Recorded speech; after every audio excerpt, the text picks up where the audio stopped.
Salam everyone, how are you guys doing? I hope you all are doing well. We're going to continue our series. In this episode, we're going to be completing our lesson on the alphabet. So this is the book we're using, The Essential Guide to Tigrigna, the language of Eritrea and Tigray, Ethiopia. Grammar, phrases, and vocabulary. You'll find it all in this book by Andrew Tadras and Abraham Techlu. So this book you can find on Amazon. It's not expensive.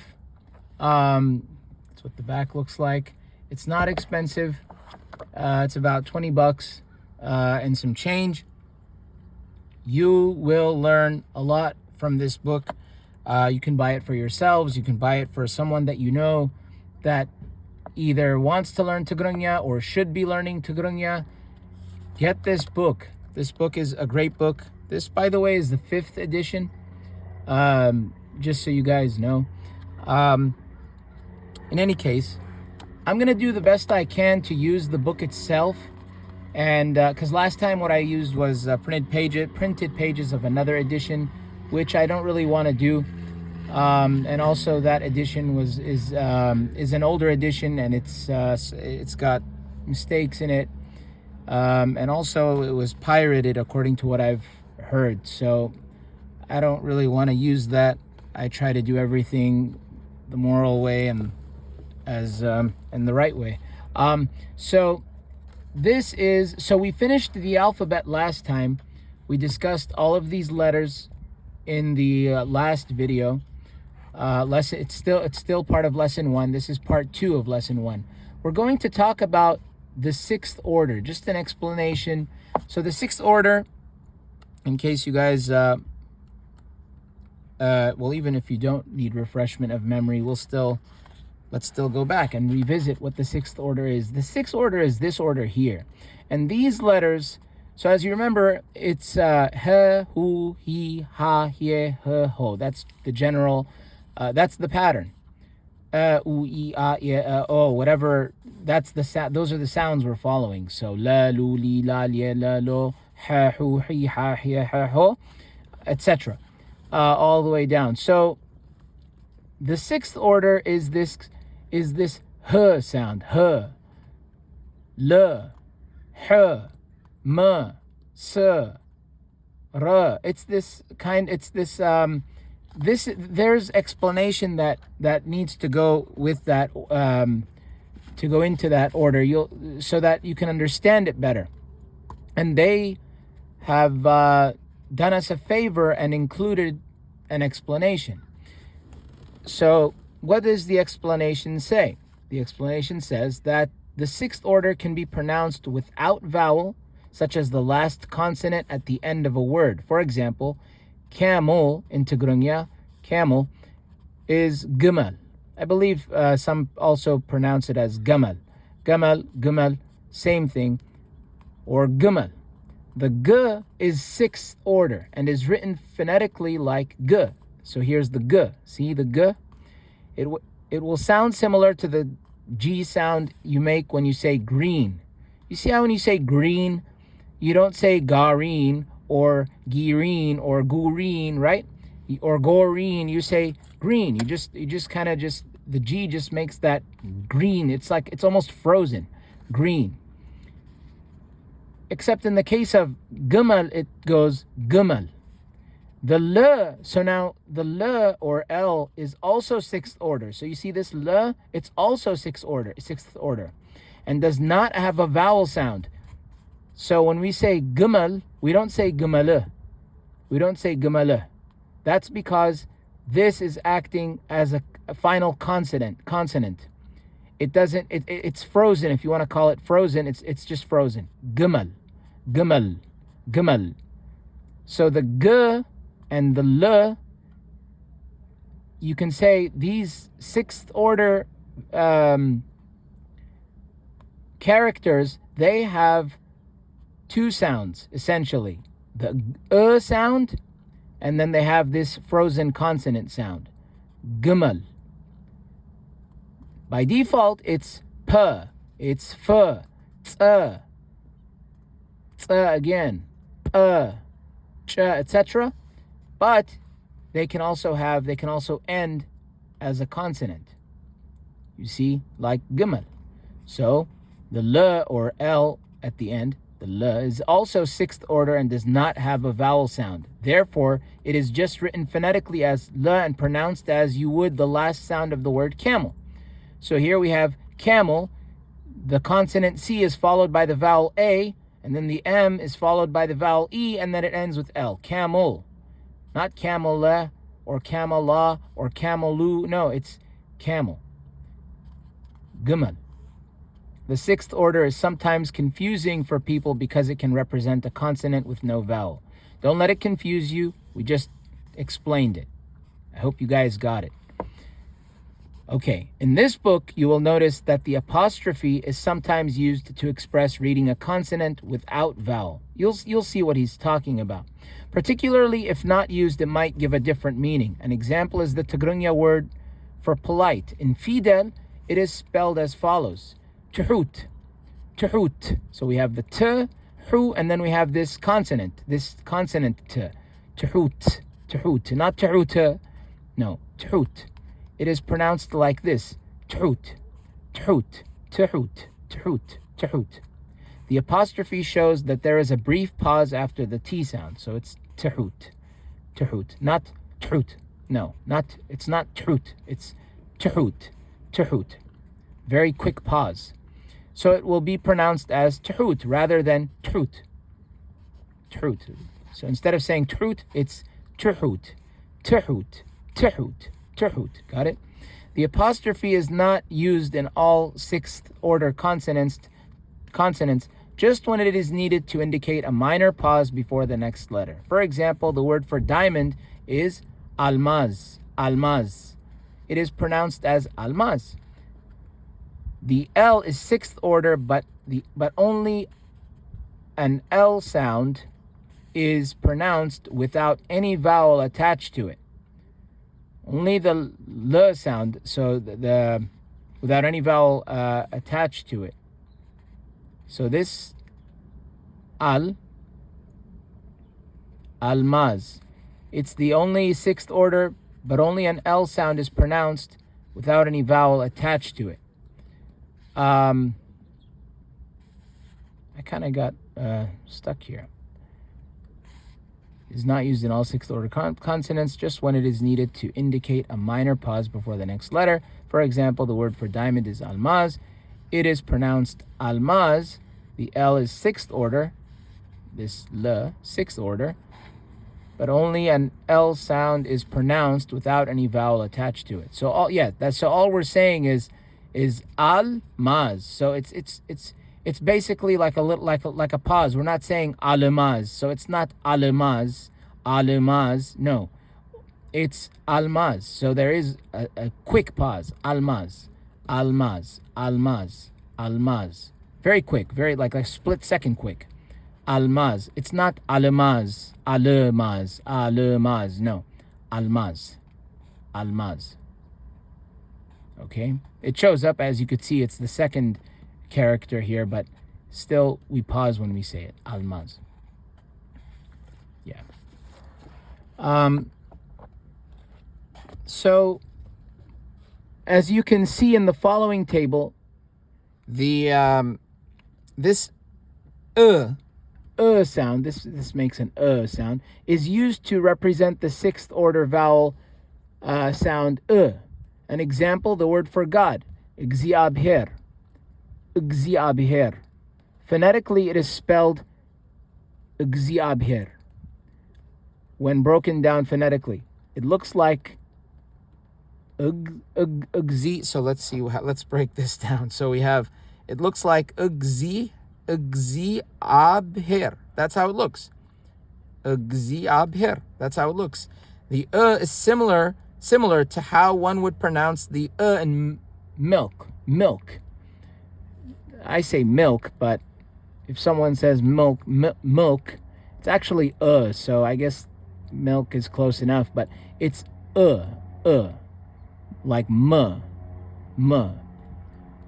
If you want, if like more of an I would say if this had a U there, milk, If it said mulk, that would, you know, that would probably be more accurate. But it's an sound. Consider pronouncing it without a vowel. Milk, like that. The explosive consonants. So note on the pronunciation guide that some letters have an explosive pronunciation. Some consonants in Tigrigna are spelled alike, but express different sounds. For example, the English sound for ch is written as ch, the T with the crown. And ch, when italic, is written as ch. That's ch. So that's ch when it's italicized. They're telling us how to read the book. However, the ch has an explosive sound, meaning it is a quicker and sharper phonation. Quick and sharp phonation. In order to emphasize this, I'm also teaching a flying school. I'm just joking.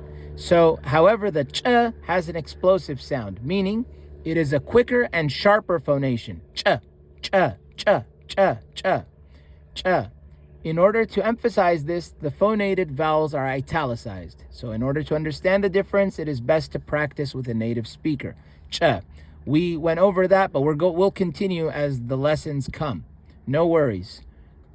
There are also different varieties of the letter k sound. In this guide, k has the symbol k. There is also the more explosive k sound. You guys remember these sounds? K sound, which is written as k.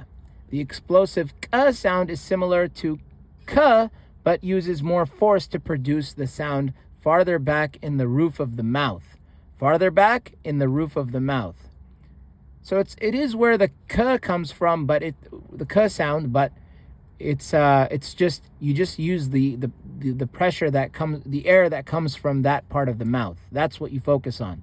It's not like k, where you just kind of have an open airway from your lungs all the way to your mouth, no, or to your throat.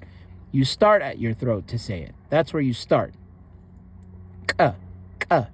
Both of these letters have a Fidel version with the line above. So ch and q, that line or crown, whatever you want to call it, those letters are similar except that they have a breathier, more guttural sound, which vibrates the back top of the palate and is associated with Arabic Semitic dialects like the ch, and then q, like the letter qaf in Arabic, qaf. So that's what you could say they're associated with. Also, the letters that are spelled phonetically as ts or ts have a sound that has no equivalent in English, but is similar to an S that has a more forceful sound, almost as if you are merging a T and an S. So, for example, the word tzabuk, he uses the person who wrote this, whether it was Andrew or how could I forget his name? Or Abraham. Uses the old style of ts. You could use either one. There's two styles. We went over it in the last lesson. So here we could see that it's the old style. Sixth order, tzabuk. So in the word tzabuk, meaning good or pretty. Same thing. The ts, it's this ts. Okay? Let's talk about vowel pronunciation. Vowel pronunciation. The Tigrigna alphabet has two sets of vowels that follow 7 orders of pronunciation. The vowels u, i, a, I, o are similar to the English vowels with a soft pronunciation. See comparable sounds in English below. E like let, u like tube, e like spaghetti, e. A like class, except it's more of an not a class, not class, but it's the closest sound that a person could find is a letter like this, like class or cat or something, but it's a, and then a, it's like a long, kind of like a long or e like Vietnam. There's two ways. Some people may say it's not ye like Vietnam, it's e. And then others may say, no, it's actually ye like Vietnam. I don't know the story behind that. I've got to do more research about it.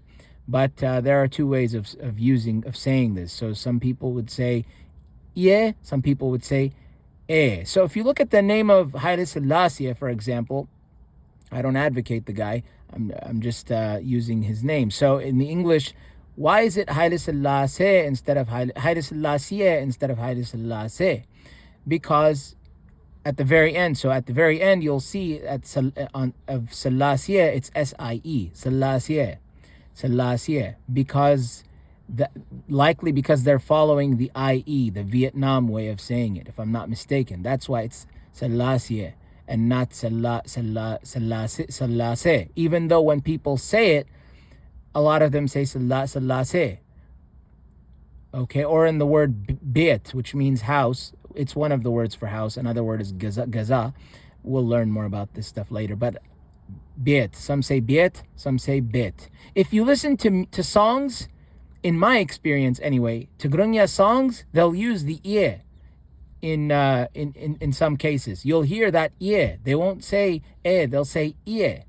They'll use the Vietnam way, the Vietnam style, the ie, like in Vietnam.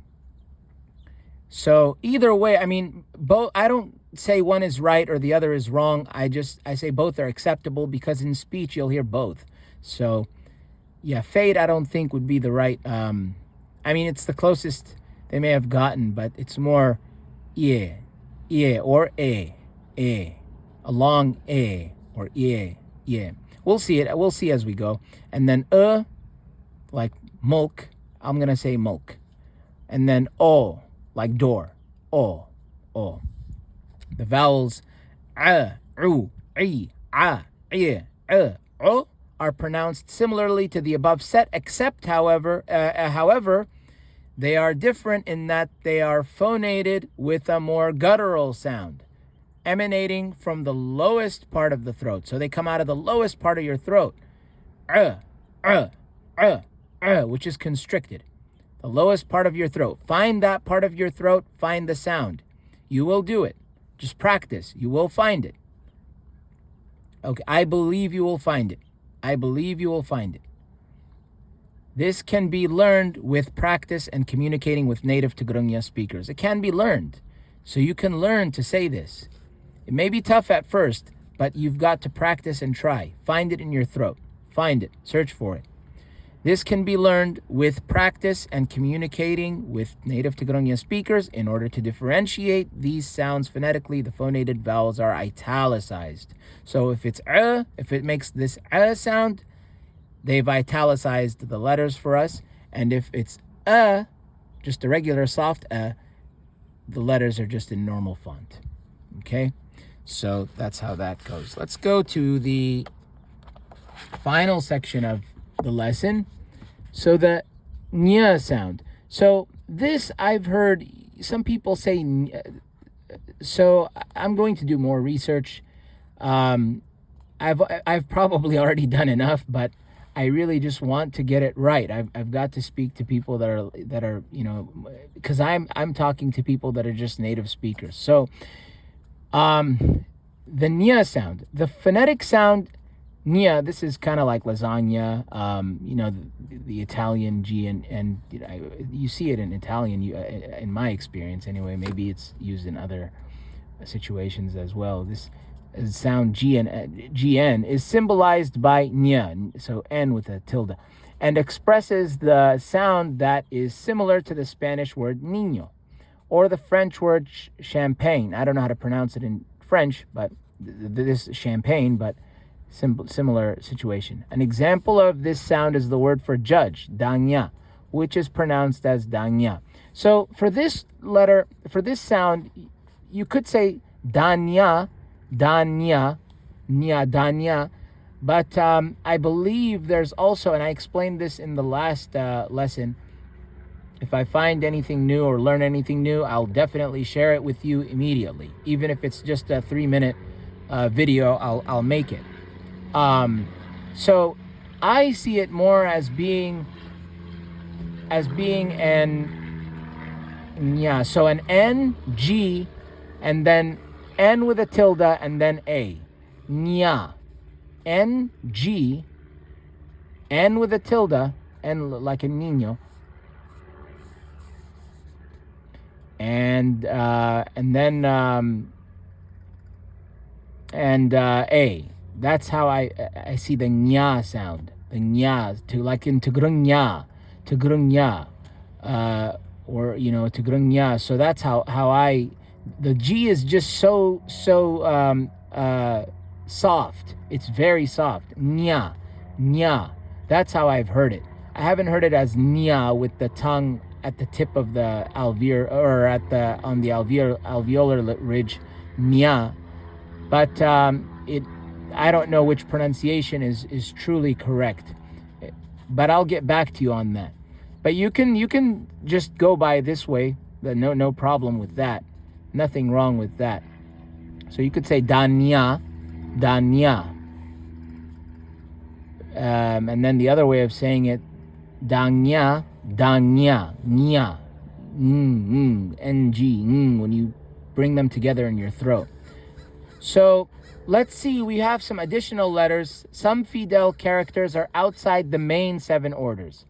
You are unlikely to use these often, but they are listed here for your general knowledge. Occasionally, they are found in the language, but it is not as necessary to memorize them as the main orders.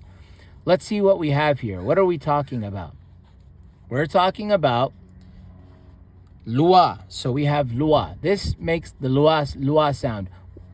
I believe these exist. I could be wrong, but I believe they exist because just to make writing easier. So instead of writing the le with a wa together, lua, they kind of just do this. They just added a line at the bottom, and then that just says lua. So lua, rua, chua, chua, kwa, joie, toi, toi. Okay? Hua, sua, voix, noi, quoi, moi, pois, pois. Choix, bois, moi, joie, foi, joie, doigt, choix. Then we have this. These make a different, so we'll see what these sounds are. Then we have qua. This makes a qua sound. Qua, qua, ku, ku. So there should be a W there. I see that the U is intended to be like a W, but there should be a W. It would be better if there was a Q and then W and then U. Ku, ku. So qua, ku. Same here. QWE. Qua, ku, qui, qua. Sorry. Qua, ku, qui, quie. Qua, ku, qui, quie. There's 4 of them. Qua, ku, qui, quie. Okay? And then qua, ku, qui, quie. Quie. Don't worry, you'll get it once you get the sound. Don't worry. No one worry. No one. Don't feel any type of uneasiness. You've got this. Qua, ku, qui, qua, quie, quie. So there's only 5 for this one. Qua, ku, qui, qua, quie. Or que. Okay? And then hua, hu, hui, hua, huie. 5 as well. 5 for ka, and then 5 for, meaning 5 of these special characters. Gua, gu, gui, gua, guie. Okay, gua, gu, gui, gua, guie. The goal of this book is to teach beginners enough vocabulary and grammar to communicate effectively in Tigrigna. Imperfect accents and grammatical errors are inevitable, but by using the book along with classes, tutoring, or interacting with locals, you will learn quickly. Take some time to study this guide, as it will improve your pronunciation, listening, and comprehension. So speak, write, listen. I forgot the other one. It was speak. What did they tell us in the beginning? It was speak, listen, read, and write. Make sure you do that. Speak, listen, read, and write. Do these things, and you're golden. The best you can. Do the best you can. And you'll, God willing, master everything. All of this I do and did in the name of God, the compassionate, the merciful. I praise and I glorify him as he ought to be praised and glorified. Thank you all for watching. That's our lesson. So this is the book, The Essential Guide to Tigrigna, the language of Eritrea and Tigray, Ethiopia.